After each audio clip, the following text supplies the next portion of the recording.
Let him hit a double shot, a double bicep shot for this lady here. Hit it quickly. Hit a double bicep shot. Come on now. Come on now. Hit 3 shots. All right. All right.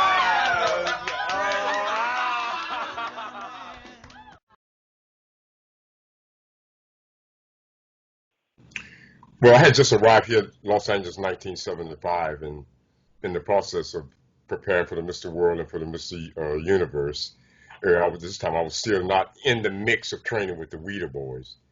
And then they came up with the subject that, I prepared for the Mr. World. I won the Mr. World. And the thing of it is, after that, they start talking about, going toward the Mr. Universe, in South Africa. And then we was approached by George Butler and Charles Gaines, who were like, I guess, friends of Arnold's, or they had gotten in touch with Arnold, to do a movie called Pumping Iron. And so I was like elated about that fact because, nothing about bodybuilding had really been put forward to make it, a mainstay, to actually become a sport.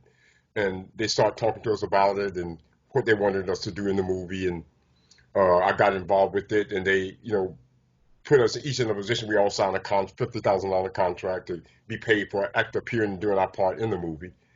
And we were all happy, as I say, and elated. And then we started preparing for the competitions. They started filming around us. And then that's how I got involved to become a part of Pumping Iron.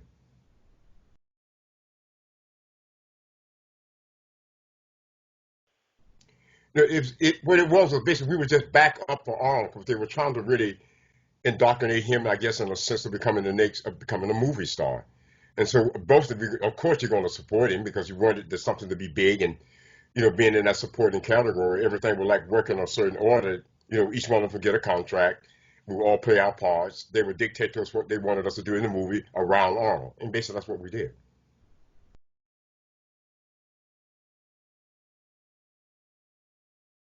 Yeah, we all signed a $50,000 contract to be paid for our part in the documentary. And then after that, there was no talk of anything else. But the whole fact of it, we all signed the contract, but the contract never became payable. It just wasn't there because I had a lawyer friend of mine, George Zachary, look it over, and he said, "Robby, you'll be getting nothing." And so that was a bad mix. Finding that out because a lot of people didn't know that. So I found it out, and I started talking to the other guys. I said, "You're not going to get anything out of it." And that wasn't a good thing to do at that point because, it caused a lot of conflict on the set. They never paid us anything. The contract never became forcible. I mean, to this day, nobody got any money from it, and they probably also done and made a new movies around that Pumping Iron. But the real Pumping Iron, honestly, is in on the vault someplace where we really were dealing and training and posing. A little bit of that came out of the movie, but not the whole, the whole thing. I thought that's what they were going to do, build it around all of that activity because that really made bodybuilding what it is, pretty much today, really.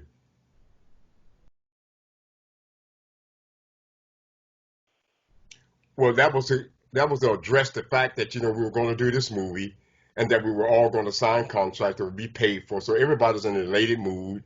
And again, it was just a fraud, the whole thing. I have to say it that way, not to be mean or put anyone down. It was just not a good scene. It wasn't a good ending because a lot of conflict, and that conflict still exists to this day. That nobody was paid, but that thing became worldly known. It's just like a documentary. People say, "I saw you in Pumping Iron," so it became that kind of a click thing that is still, modern today, pretty much. It was just a part of the strip at that point. We hadn't really talked about actually getting a contract until that party, but everybody gets the party in, you get a little bit wine, you get a little toke, so everything relaxes. So nobody knew exactly what was happening, what we would really be paid, a certain amount of money just to appear in it. Because normally if you're on a set, you get probably $100 a day or $200 a day for actually being on the set. And I came in with my big mouth. I asked them the question, I said, "Are we going to be paid anything? I mean, at least $100?" And they said, "You get paid nothing." So at that point, I couldn't deal with it. So I just got up and walked out of the house, which caused, again, more conflict. Everybody was upset. Yeah, from that point on, I think I became the bad boy of bodybuilding because I rebelled against the Dave. I thought it would be the right thing to do to at least pay the guys something, but they didn't want to pay us anything. As a matter, we were just tools for Arnold, pretty much.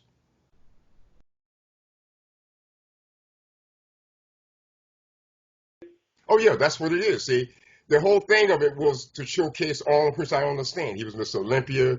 He was a Wheater favorite. I mean, he was destined to become a star in some form or fashion. And that point, as I say, we were just little minions around him to make him look good. That's what it was all about. They never put into the film of us all posing and cheering each other on little bits and pieces. But the whole thing of him and myself posing together, they would never show that. That's something that is involved. When we all line up and doing the pose and posing against each other, flexing, I thought that would be a part of the movie, but it was dismissed.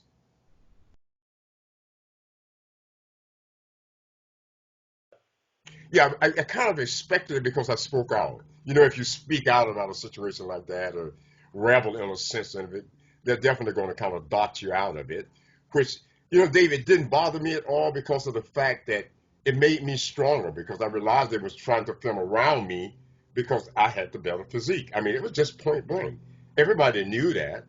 I mean, even Kenny Wallace said, the only person I'm worried about is Robbie Robinson because I was in great shape. And at that point, they just kind of cut me out or blocked me out and gave me little pieces, which is okay. It made me stronger. I didn't get nasty about it or say anything about it, but I just felt that the whole movie of pumping out is in somebody's volume. That's how I see it.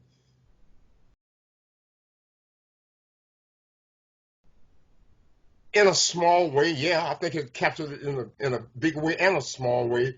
But I just expected, or I was hoping for that would be a lot more documented effort and training and the real things that we were doing, the techniques and stuff that we were doing to really today still ingrained in bodybuilding. But it's starting to get lost because of the fact nobody pushes out there except for myself. And they say old school, new school, but it's all bodybuilding still. Is that old school bodybuilding is what still keeps my body looking at the way I do today. So I totally think that it played a role in empowering bodybuilding, not as much as it should.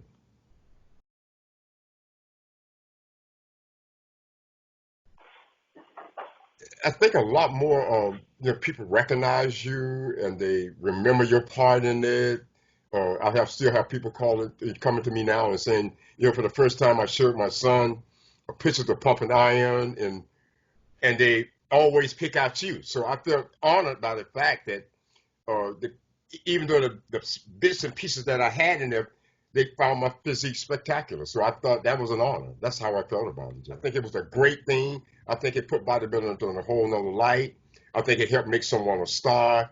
I think it brought my notoriety more to another level. So it was a lot of positive things, and besides all the little, mishaps. It's always a good and a bad. It's going to be weighed out like that.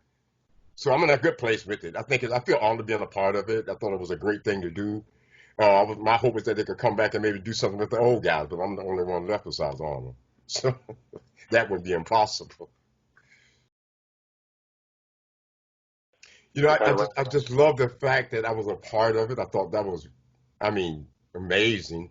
You come from Florida, you lived in the swamps your whole life, and all of a sudden you're now in a, a historical position where people would admire you and recognize you and say, well, what a great job. I really like your physique in the movie, and I'm glad you were a part of it. Robby, would you sign my copy of my Pumping Iron? And people still do that to this day. So I feel honored about it, Dave. I don't have any bad, negative feelings about it. I thought it was supposed to happen. The timing was perfect. It's just what bodybuilding needed at that point to be out there, become a sensational thing. And that's exactly what has happened. Hopefully, I would like to see a remake of that in some sense because I know Arnold got a whole bunch of footage in his vault because he bought the whole rights to the filming from George Butler and Charles Game for $1 million or something like this. But I think it's a great idea to get that footage and make a complete new remake of what really went on, but all the training and the sets and the reps and lying on the beach. As I said, they show scenes of that, but there was a lot more posing on the beach and the guys going and eat together. It was really a spectacular time, and I was glad to be a part of it, honored to be a part of it, and hopefully that they will keep being on after I'm dead and gone. I love it. I think it's great.